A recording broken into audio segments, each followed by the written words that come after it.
Okay, so the butter and sugar has been creamed. Now I'm just going to add the eggs to that batter. Just one at a time, and that really means just sort of gradually let the mixer do its work. Just 2 at a time, that's okay. What you don't want to do is if you dump all of the eggs in at once, it won't mix well. All right, that's just about good. Like I said, I'm going to scrape down the bowl one more time just to make sure all those ingredients are mixed in. And now we're going to add the dry ingredients as well as the wet ingredients, starting with the dry and then moving on to the wet. I'm going to just add a little bit of the dry.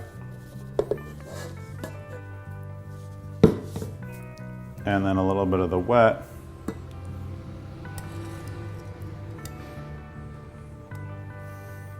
Be careful of that red food coloring because it's pretty red.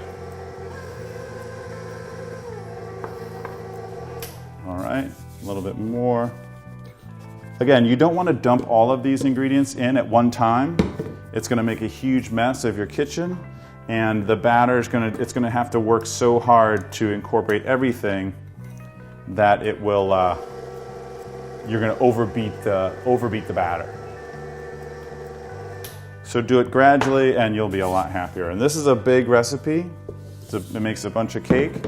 So just be careful when you're adding the ingredients that you don't overfill your bowl, overfill your mixer. And you can totally do this by hand. You don't need a fancy mixer. You can use a hand mixer. You can use the spatula in a big bowl.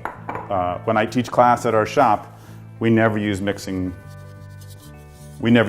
mixers. We just do everything by hand, and it works really well. Again, be careful of that food coloring. It's going to get all over the place. So I'm going to finish up the mixing just a little bit by hand. Don't be afraid to get down and dirty with it. All right. And I incorporate the last little bit by hand so that I don't over mix the dough.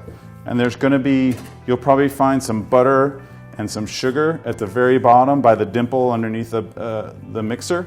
And just mix that in by hand with a rubber spatula, and it goes together really nicely, really easily. And a few little dots of flour, that's all fine. But if you leave this on the mixer until it's totally combined, you're probably going to overbeat it, and then you end up with a little bit of a tougher cake. All right. Next, we're going to pour it into some prepared pans and stick it in the oven.